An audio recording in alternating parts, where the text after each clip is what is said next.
right. Thanks for everyone taking a place and participating today's and this December's Startup Grind. This edition of Startup Grind will be held in English, and I hope that everybody knew that. The reason why is that there's so much going on in the digital area of Mongolia right now. Like E-Mongolia, there's COVID going on, the usage has increased, right? And despite that, this 2020 also marks a very special occasion. And you just took your new role, and I think you just like blow the ICT Expo out of its proportion. And I spoke to a number of people, and they just said that the Expo has been very interesting. So I just want to say that out. And then on top of that, many of our startups, Mongolian startups, are planning actually doing something to go global this year. So that also marks a very special year this year. So I want to introduce my guest, Bolor-Erdene, who is the Director of Communications and Information Technology Authority of Mongolia. And as you know, the authority is important in the digital economy and digitization of the government services, right? So why don't you start off with your self-introduce it, and then see what do you think about this digital whole environment and economy in Mongolia right now? Okay, thanks for having me. My pleasure. So my name is Bolor-Erdene. I am chairwoman of Communication and Information Technology Authority, which is a government agency in charge of information technology in general. So I got this job. I got the job offer in July. It has been a few months since I started working here, and within a few months, so much has happened. As you know, we have started and launched the E-Mongolia platform, which aims to deliver all public services online to citizens. And also, the government of Mongolia has approved a vision to make Mongolia a digital nation. So that has been approved, and it's from 2020 to 2024. So we have been working with Estonian Government Academy. We have been working with researchers from University of Oxford, and working with startup companies and innovative people in general to make E-Mongolia a bit easier and better to use. Okay. Speaking of E-Mongolia and working and cooperating with startups, so, and based on some of the startups that's going global and trying to raise money and expand their operation overseas. So what do you feel like how the current situation or the current condition or the capacity for Mongolian startups at this point? Yeah.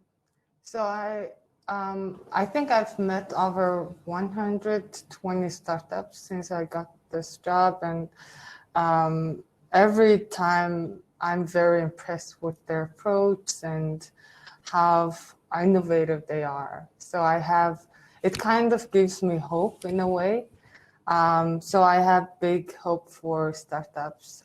But in general, from the government side, what we're trying to do is to narrow down the processes of startups. So, which meaning we're trying to create the ecosystem, which is very complicated.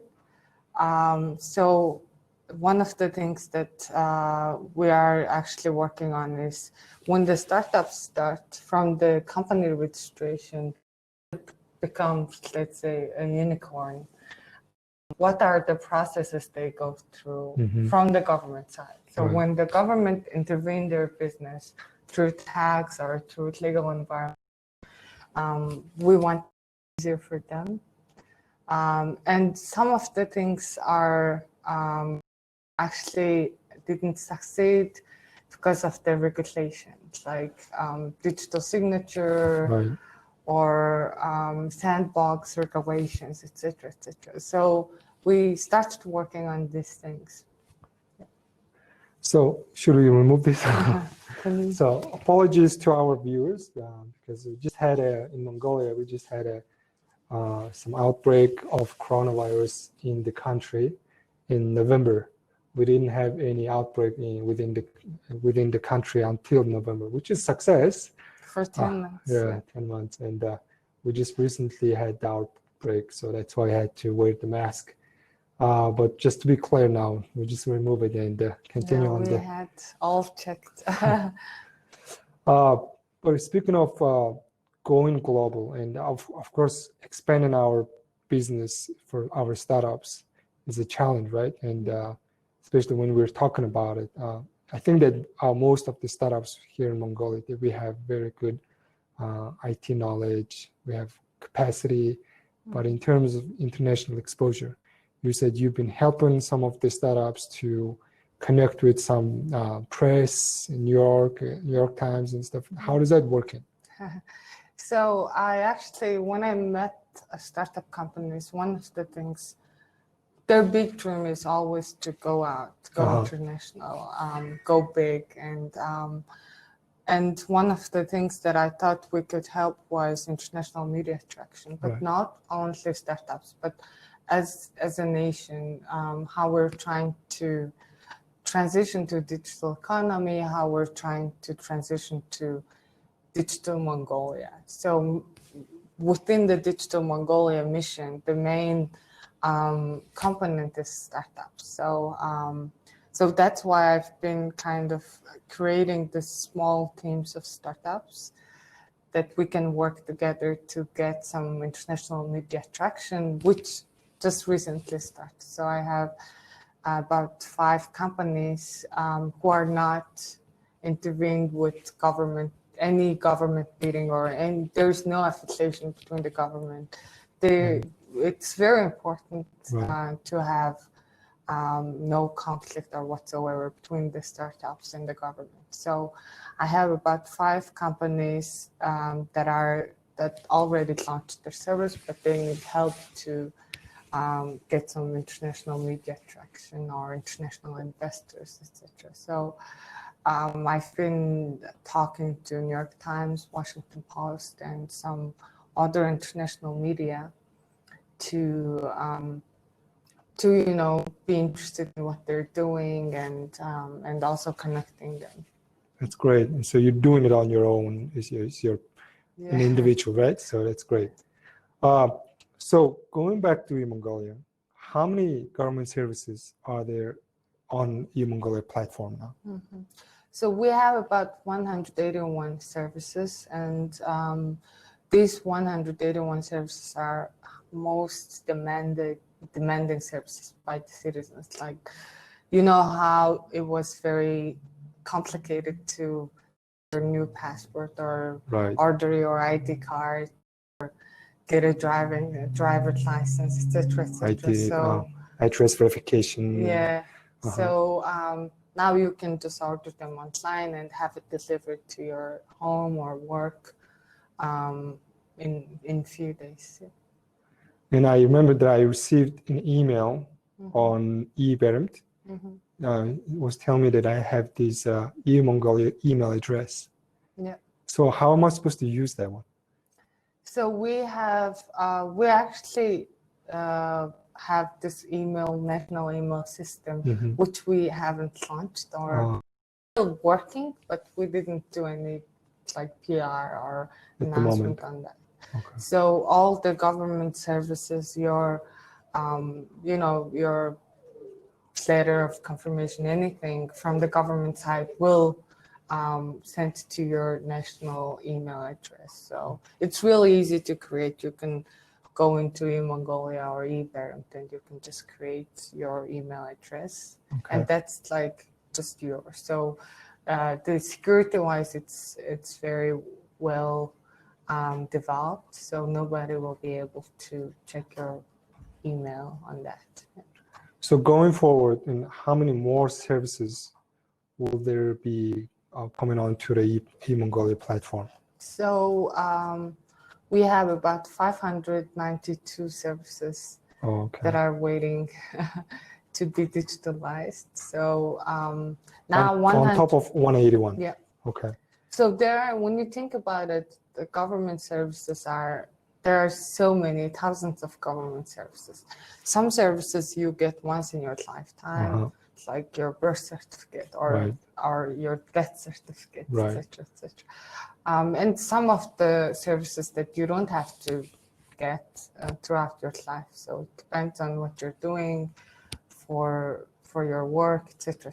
So really there are so many services, but we think that 592 are more than enough for people to use in the lifetime. Yeah, it seems like, yes, 592. So what was interesting to me about E-Mongolia was that the country that you guys take as an example, when I say you, I'm not sure if I'm referring to the government or referring to the authority or all of it. You're referring to the government. Okay, so the government is taken as an example is country of Estonia. Yeah.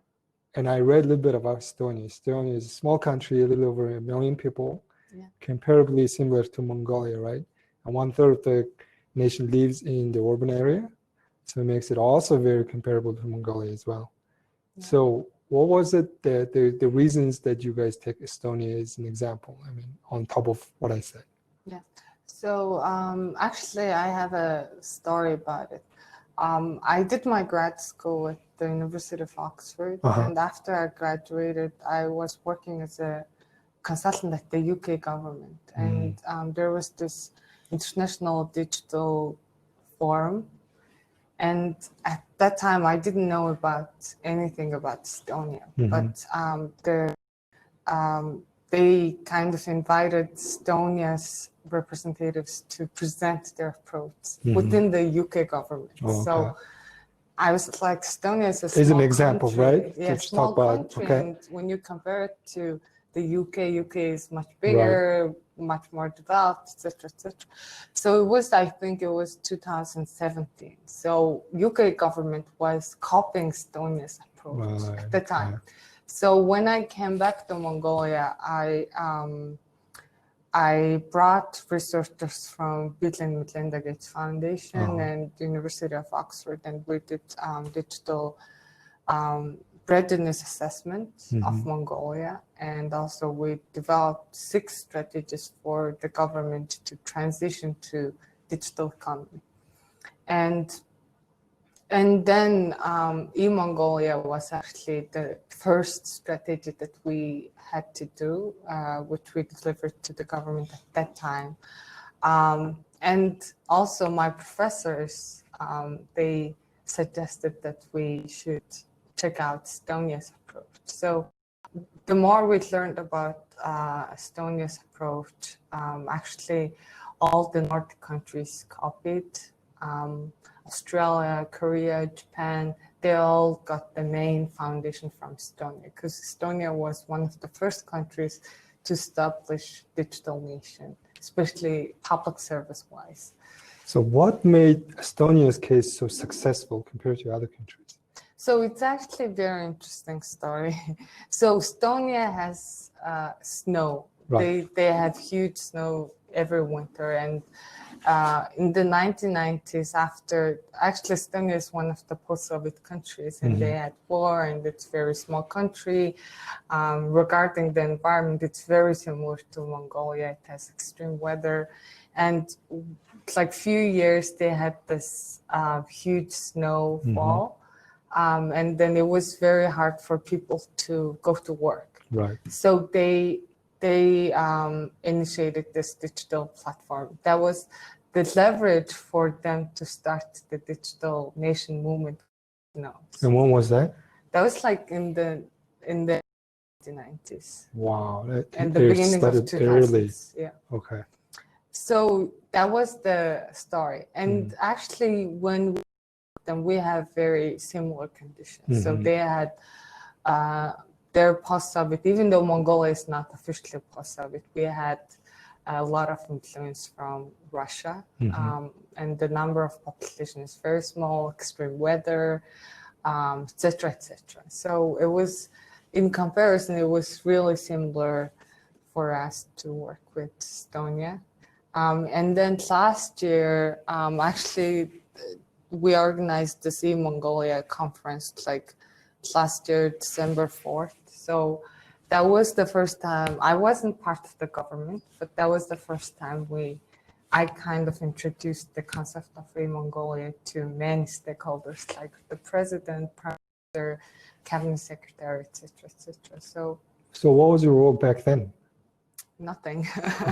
Well, I did the research. So Okay. I was an advisor to Ulaanbaatar, who's the cabinet secretary, Right. but unofficial advisor. So Right. I didn't have any government role, but that was kind of my vision. Still, but I thought that they have to do this. So yeah, we introduced it on last year around this time. Mm-hmm. And then they tried to implement it until July this year, and they kind of couldn't work on that. So after I got the job, we worked really hard for like 3 months, and we launched on 1st of October. Yeah, I noticed that because you guys, well, when was it that we had ICT, right? Yeah. ICT Expo, and Yeah. which we will talk about it soon. But that's when you guys were given really like elaboration on how to work with E-Mongolia and talking about it right to left on every stage and I think that not only the public, also the people who worked in the sector really understood what it meant. Yeah. So I heard it from a number of people as well.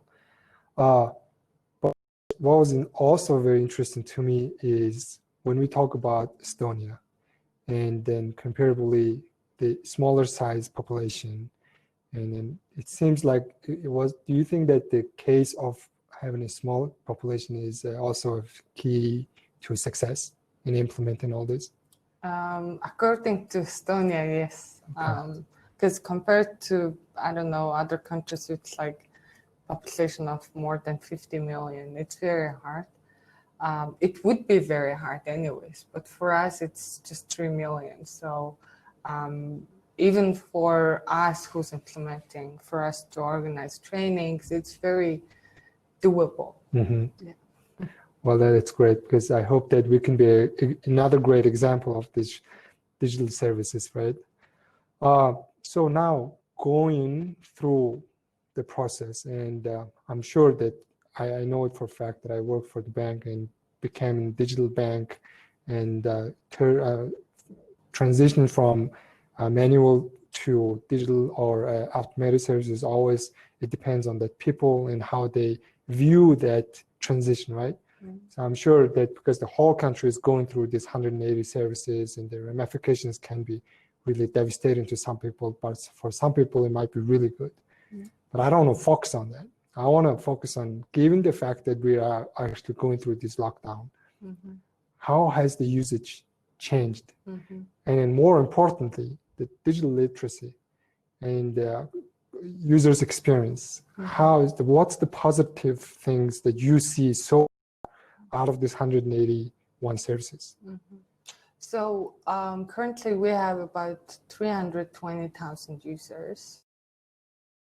120,000 users are they tried to use the system after we locked down. So the usage has been increased by 40% so far, which is really good. Wow. And we have operators who are responding to people's messages 24/7.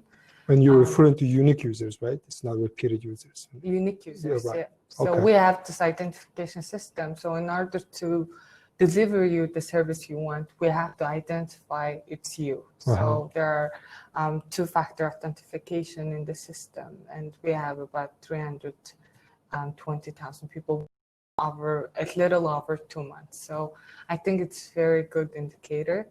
And also, if we want to see the positive side of lockdown, is that people who would government offices physically, now they're kind of nudged to or forced to use E-Mongolia instead. So it's kind of helping, especially old people or people older than 50 years to use E-Mongolia system, and also learn about, digital literacy. So actually before this lockdown, we started doing trainings from Hindi province to all the provinces. So our aim is to organize training to the public in 330 zones of 21 provinces. Okay.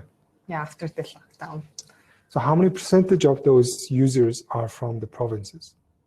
So from the provinces, I think it's like about 20%, because we haven't organized like big campaign within the countryside, in the countryside. Okay. So, but actually, when we think about it, the main users and the people who would gain much more profit or much more benefit from the system is people who are living in the remote areas, who have to drive like 50 to 100 kilometers to get a like very basic government service.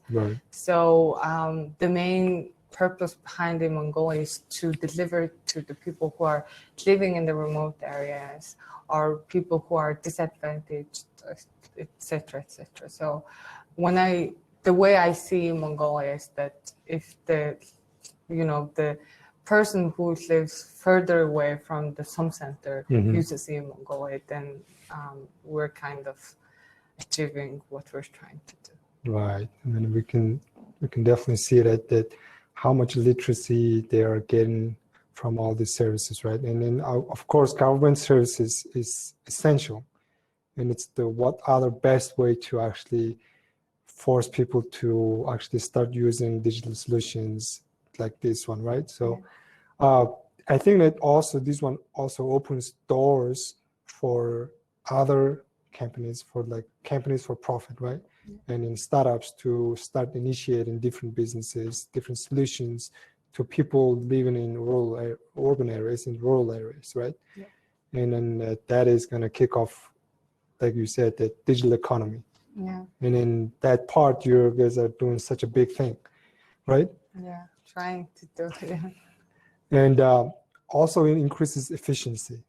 Yes, obviously. Yeah. And do you think out of that 591 services, would there be some services be eliminated? Possibly, have you guys changed the number of the services that you guys implemented decreased the number of services because of the digital solution, and some of them were overlapping?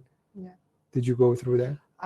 That's what we're going through now, but all the services, to be counted as a service, they have to be approved by the government. So now there are a few categories of the services. It's one-step service, which is a identification or confirmation letter, two-step and multi-step services. So multi-steps would be like getting a license, etc., etc.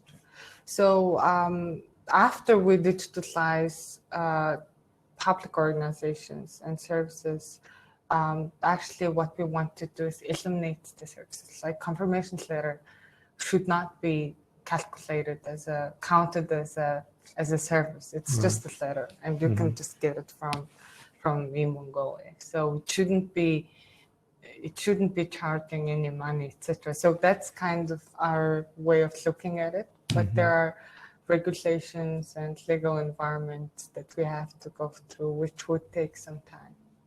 So the government officials or the employee can just go into the system and check the address instead of getting a digital letter. Yeah. Okay. So yeah, then it can really decrease the number of those digital services, right? Yeah. Okay.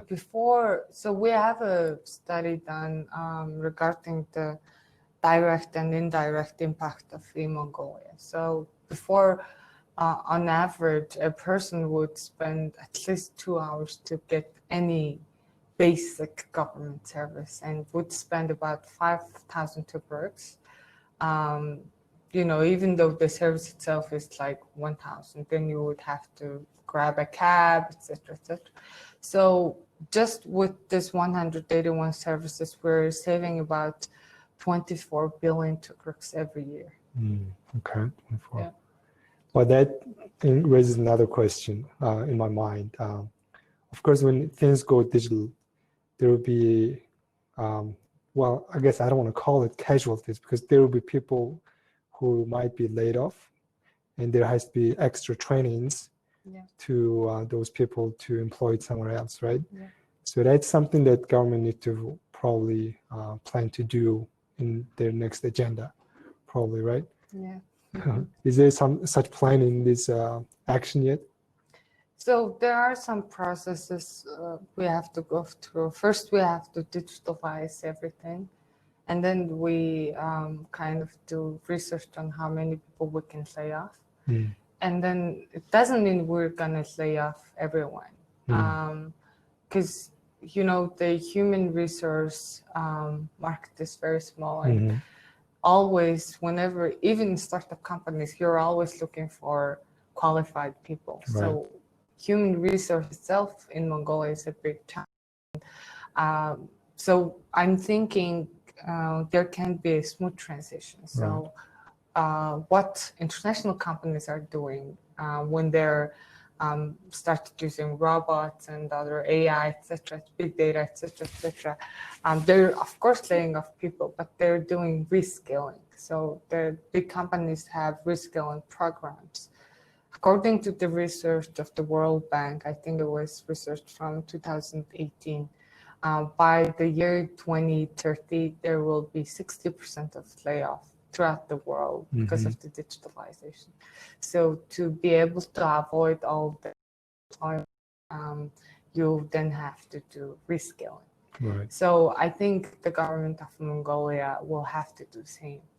But another way to look at it is we anyways don't have enough human resource in Mongolia. It's very small market regarding HR. So we can, if we can reskill people, especially on successfully, then I think it's.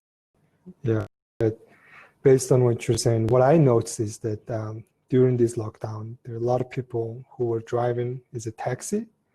They don't have the revenue, but they're, on the other hand, we have a need for delivery system, right? Yeah.